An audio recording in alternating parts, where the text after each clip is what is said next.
Welcome back to a game of Fangs and Thorns. My name's Hannah and this is my May wrap-up. Now this is going to be a bit of a long video. I have 15 books to talk about, 14 novels and 1 graphic novel. So I have my liquid refreshment, just Pepsi Max. I suggest pausing this video now and grabbing one for yourself, because I've got no idea how long this is going to take. So I'll start with the graphic novel because I don't actually physically have that to hand. It is with Sean, ready for him to read it, and that is The Walking Dead Volume 2, and I gave that, I believe, 4 stars. I swear I was prepared for this video, but I have my bullet journal with my ratings on it. So yeah, I gave The Walking Dead 4 stars as it was volume 2. I can't go into too much detail for spoilers, but basically we follow Rick Grimes, who is a sheriff or high up in the police department in the middle of an apocalypse, a zombie apocalypse. The dead have started to rise.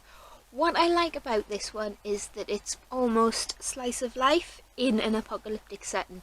You know, it's not about the zombies, it's not about how the apocalypse was caused. It's just a group of people trying to live in a new world without the modern appliances that we've come to rely on. No internet, no phones, no washing machines, no cookers, and just trying to live while not getting eaten or bitten by these zombie-like creatures. So gave that one 4 stars. I am hoping to get to the 3rd volume as soon as I can find it, because I don't really want to buy it from Amazon if I can help it. Yes, the microphone's on. Then the rest of them, they aren't in any particular order. I'm just going to run through them.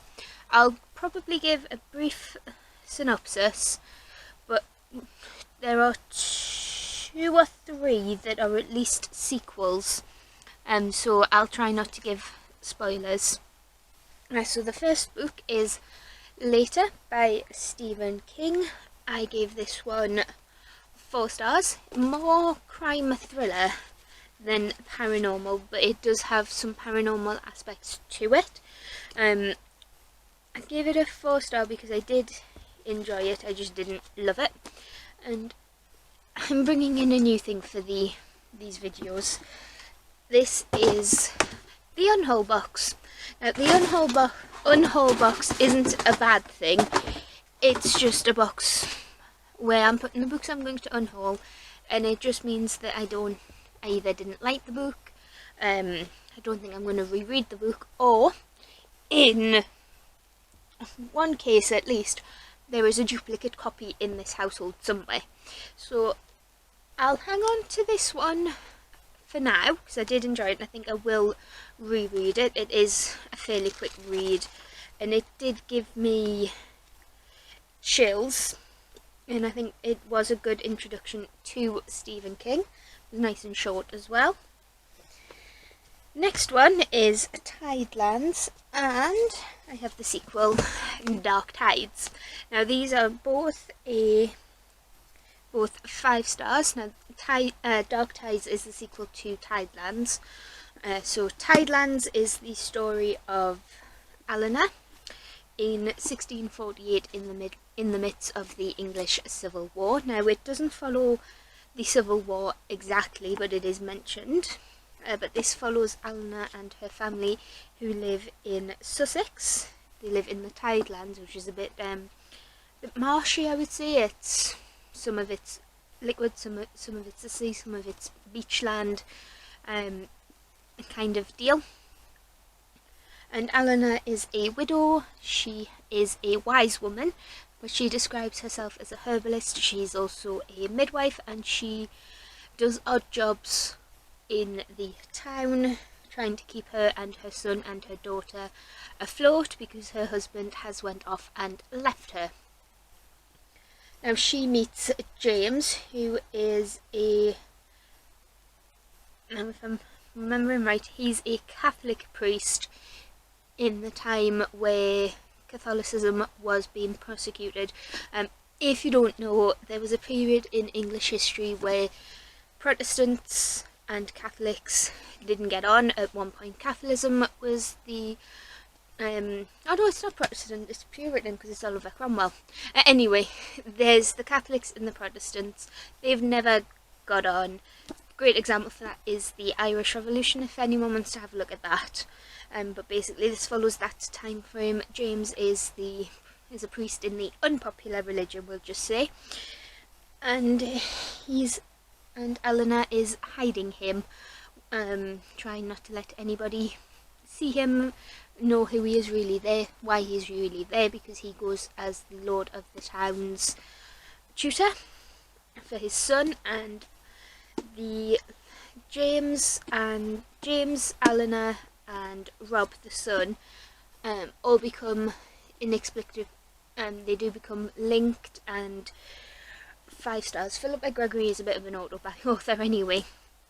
Now, with Dark Tides being, and the ending of this ripped my heart out, and with this one being a sequel, I can't really tell you much because this it contains a major spoiler for the end of this. But this is 21 or so years, 21 years, set 21 years after the events of this one. We followed the same characters plus Rob's fiance. Now, this isn't a spoiler for the first book or this one. Rob was sent to Venice to complete his studies, and his widow, who Eleanor and what's her name, Alice, Eleanor's daughter, don't trust, because Eleanor has always thought she would know when her family dies. And James comes back, and I still don't like him. But the end of this went very soap opera-y. If I say it would fit in with EastEnders or Hollyoaks and not be out of place and not disrupt not seem out of place, you'll get the idea. But the way that it is pulled off at the end of Dark Tides does work, and it doesn't cheapen the drama or anything like that. It is a nice conclusive ending with possibly the potential for a sequel, but I like this as a duology. I don't really see where she can go from here. But they both got 5 stars, and obviously because these were 5 stars, they are on the stay pile because I will reread them. Then we have The Bone Season by Samantha Shannon. Now this one I didn't love as much as I thought I would, but I still gave it 4 stars. It was just something that kept me from loving it. It could be the writing, but this was her debut, and first of a long series. I know the writing does get better, and maybe it's just because of, while I like Info Dumpy at the start of long adult fantasy series, it was a bit much. I'm not 100% sure this is why I'm starting to write reviews for next month. But this follows Paige, who is a clairvoyant, which in this future London is punishable by death because clairvoyance is illegal. She's caught on the train using her clairvoyancy. Admittedly, she does use it in a form of self-defense, but because she was caught using it, she is sent to the tower to await execution, to await trial. However, she doesn't get there. She is captured by a group of shady people who want her for their own nefarious means, and it sort of evolves from there. We learn why certain things happen, almost where the clairvoyancy came from, and I'm not sure about the romance in this. I'm not sure who Paige is supposed to end up with. Maybe that's the point, but saying that I am interested in continuing on the series, and I do have Priory of the Orange Tree as well. Now this book is obviously On the Come Up by Angie Thomas. Yes, it's a bit beat up. I read it in the bath and forgot to check the bath was the bit where I rest my book was dry before I put it down. This one I did give 5 stars. I absolutely adore Angie Thomas's writing. This one follows the story of Brie, who wants to be a world famous rapper like her father, but because she's one of the only black kids at her school and she's from Garden Heights, she's labelled as troubled by the administration of her school. She's sent to the headmaster or principal, because this is American. She's sent to the principal's office for minor things that the white girls in her class get away with, like rolling her eyes. So she wants to be a rapper, so she writes this amazing song that has a lot of commentary on how kids like her are treated. Unfortunately, a lot of people take it the wrong way, and she feels like she is torn between being true to herself and struggling because her mum keeps losing jobs, and selling out, being who the public and the record execs want her to be, and put money on the table, food in the kitchen. And this is going in the unwhole box, but my sister has a copy. My sister has the exact same copy minus water damage, so that one can go in there only because there's another copy. I did absolutely adore it and probably will reread it if I get the chance. Then we have a sequel. This is Dokkaebi Vicious Spirits, which is the sequel to Gumiho or Wicked Fox by Kat Cho.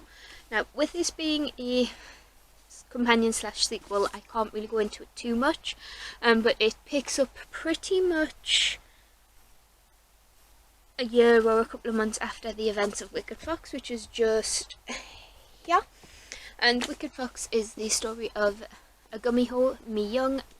She loses her fox beard and ends up and all kinds of things happen while she tries to save the life of Jihoon, who is her crush, and they become close. Things happen.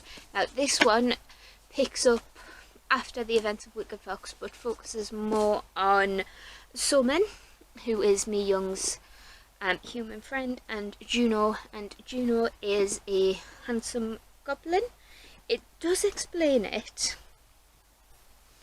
It does explain who he is, but I can't remember. But this one got 4 stars. I didn't love it. Maybe it's because I didn't really feel as much with it, because it had been a while since I've read Wicked Fox. I still remember most of what happened, but it just didn't feel the same. Maybe it's because we were following 2 other characters when I really wanted to know about how Mi Young was dealing with the events of Wicked Fox. But then again, it does give you Mi Young and Jihoon's perspective as well. So I will keep this. It does have rereadability. We have The Kingdom of Copper by S.A. Chakraborty. This is the sequel to The City of Brass, which is a booktube favourite at the moment, and The Empire of Gold has just come out in paperback and I am itching to get my hands on it. But this follows Nari, who was a con woman in the streets of Cairo in the 1800s, using her gift for healing to make people seem worse than they are, so they would pay her, and then she could send them to her friend the apothecaries for him to get money and for her to get a cut of that. However, while she was doing a ritual to try and exorcise a demon from a girl, she accidentally summons a real djinn, which then prompts the events of City of Brass. Now this one, the prologue pretty much picks up straight after the events of City of Brass, whereas the first chapter is 5 or 6 years after the events. So it has given Nari a chance to learn the new world she's in, understand her new place, and start to understand why she is such a big deal and why people react to certain things she does the way they do. And the ending ripped my heart out. So of course this got 5 stars. The first book, this is actually the first book I read this month, and it is The Lovely Bones by Alice Sebold.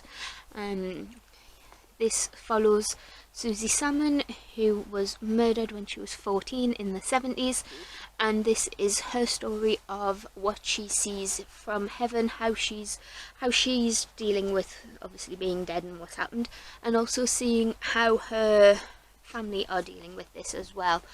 And I gave this 5 stars. It did get a reaction out of me. I read it in like 2 sittings, and it is told as if it's almost diary entry, but not quite. It's almost as if Susie herself is talking to someone, telling them the story, so it does jump between past and present.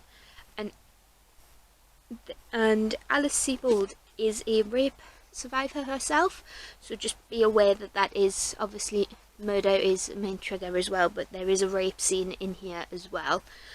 And then I did watch the movie not long after I read this as well, and I know why people don't like Stanley Tucci now. But 5 stars for this one. I'm going to take a quick break to get a drink. Okay, so we are about halfway through, I would say. We're getting there. Then I read The Ravens. But these aren't in any particular order, in any way, shape or form. But I've read Cass Morgan and Danielle Page's The Ravens. This is the story of Vivi and Scarlett, who are both witches attending Westerly College in Georgia. Now, this book got major 5-star vibes. I loved the character development from this, because Vivi starts off a little bit unsure, a little bit flighty, but as the story progresses she comes into herself and her powers, and she just sort of, and you can see that she is going to become a very powerful and confident young woman, let alone even without the magic element. And then Scarlett is the opposite. She's very determined, very focused, almost cold and unfeeling towards everybody else. I think if you get in her way, that's it. She don't like you. If you stand up to her, she don't like you. But as fate intertwines in these two girls' lives and they come together, they learn from each other. But the main point of this one is that storyline, plus the fact that someone is out to get the girls. There is a witch hunter on campus, and obviously they can't get the police involved, because that would mean revealing the big secret.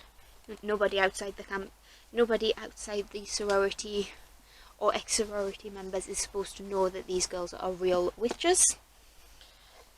Oh, excuse me. If I was to say this book gave me CW vibes, I think people would understand, in the sense that this is the kind of book that gives me, like, could be a really good TV show if it was done right by CW, you know, the people who did the Vampire Diaries. Did they do Pretty Little Liars? But that kind of vibe, and it is brilliant. And I have read the 100 by Cass Morgan, and I did enjoy it. I just thought the series dragged on a little bit. And I haven't read anything else by Danielle Page yet, but maybe if I see Dorothy Must Die or anything else that she's read, I'll pick it up. Then we have These Violent Delights by Chloe Gong, wearing the very pretty exclusive Fairy Lead underjacket. I gave this one when I find it on my list. 4 stars. I didn't love it as much as I expected to. Maybe because it was billed as a Romeo and Juliet retelling, and I was expecting more romance, which I don't normally like romance, but for being a retelling of the romantic story, it seemed kind of downplayed. But anyway, I did enjoy it on its own, and maybe if I didn't go into it knowing that it was a retelling. But this follows the story of, when I get my names, Roma and Juliet. Now, Juliet is the heir to the Scarlet Gang, and she is Juliet Kai. And then we have Roma Montagov, who is the heir for the White Flowers. And Roma and Juliet obviously have history. They've both broken each other's heart, but there is a plague happening in the streets of 1920s Shanghai, which was just a brilliant atmosphere. Cannot fault the atmosphere. It was full of seedy decadence that gives you a New York vibe, with the traditional Oriental aspects that I personally associate with places like Japan, China, Asia in general. I know that's probably really stereotypical, but that kind of media portrayal, quite traditional, quite scenic, sedate almost, and those two personalities clash in Shanghai, which gives you the seeding melting point that means what happens, and I don't think anywhere else could have pulled this off as well as it did. The reasons why I don't like this could just be because this was Chloe Gong's debut and her writing needs time to mature, but I am interested in picking up the sequel, which is These Violent Ends, I believe. If you know, let me know in the comments. Then we have this gorgeous book. It's gorgeous inside and out in the messages that it tells, but it is The Boy, the Mole, the Fox and the Horse by Charlie Mackesy. Obviously this got 5 stars. I cheated on Corpile to get it at 5 stars, and it is just a beautiful book which has pretty little artwork and messages that you don't realise you need to hear until you hear them. And it's definitely a 5-star book, and this is the book I'm going to start recommending to everyone, whether they want a recommendation or not. Then I have The Court of Miracles by Kester Grant in the really shiny edition that I keep getting distracted by. Look at it, it's so pretty. This got 4 stars, which did surprise me because I was going into it thinking it was going to be a 5-star, but there was something about Nina's personality that just didn't click with me. Maybe it's because she constantly was like, I'm not pretty, I'm all skin and bones, which kind of fits the point of this story because it's set in an alternative history where the French Revolution failed and the peasants are still the peasants are revolting, but the peasants are still struggling. The royal family is still ruling everything with an iron fist. So Nina belongs to a guild of thieves within the Court of Miracles, which is what the underground cities and guilds call themselves. Her father, Thénardier, sells her older sister to the Guild of Flesh to become a prostitute, and Nina, or Eponine, decides that she doesn't want that. She's going to devote her life to getting her sister back, because her sister saved Nina by telling her to run away and going to the Thieves Guild. And then flash forward a couple of years, and Etty, or Cosette, comes onto the scene, and Nina feels very protective over Cosette, and tricks her into going into another guild, the Guild of Ghosts, who are beggars, to keep her safe from the leader of the Guild of Flesh, the Tiger. So on paper this sounded amazing, and if Nina had the right personality and didn't constantly compare herself to Cosette, who we all know from Les Miserables anyway, was pretty. She was a doll, she was everything, everything Nina wasn't, and that was the point of her, because Cosette was innocence portrayed and Nina was the street urchin who just got pooped on. So this got 4 stars, but it was, again, this is Kester Grant's debut, so I am interested to see how her writing style matures, and she does have a couple of sequels marked on Goodreads for this one, and I believe she is writing another series as well, which I will probably check out if that becomes an option. Then I cheated a little bit. This month, June, I'm reading the books that my subscription boxes sent, and I started that a little bit early. I read The Cousins in one sitting, by Karen M. McManus. This is the story of Aubrey, Millie and Jonah, whose grandmother is estranged from their parents, and invites them to her island for the summer to help out and get to know them and to solve a family mystery. Now, I did rate this 4 stars because it was intriguing, it was engaging, and I did pretty much read it in one sitting, and I did want to know what was happening, but I didn't really feel for the romance that was in here. I didn't think it needed it, to be honest, and there was just something about it that I didn't particularly love. Maybe it's because I'm not a mystery reader. So even though this is a 4 star, and I probably will reread it eventually, it's going in the unhaul box because I'm going to see if my sister wants to read it, because I know she has One of Us Is Lying by the same author, so it goes in the box. Then we have We Played With Fire by Catherine Barter, and this was the last read of the month, and it finished it out on a 4 star. I loved the simplicity of the writing because it did lend almost a chilling atmosphere to this book, which is set in... tell me. It is set in the 1850s, late 1848, and follows the Fox sisters, Maggie, Kate and Leah. Maggie and Kate play a trick on their father, making him think there's a ghost in the house, but events transpire that make you think that maybe it isn't all a joke, it isn't all a game, and they end up running on the success of mediums and spiritualists that were coming out of the woodwork in that time frame.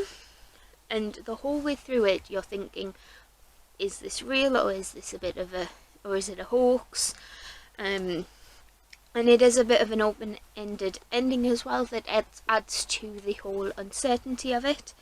I may have been a bit too old to appreciate this and reading it as an older YA rather than reading it for the younger YA that I think it actually is.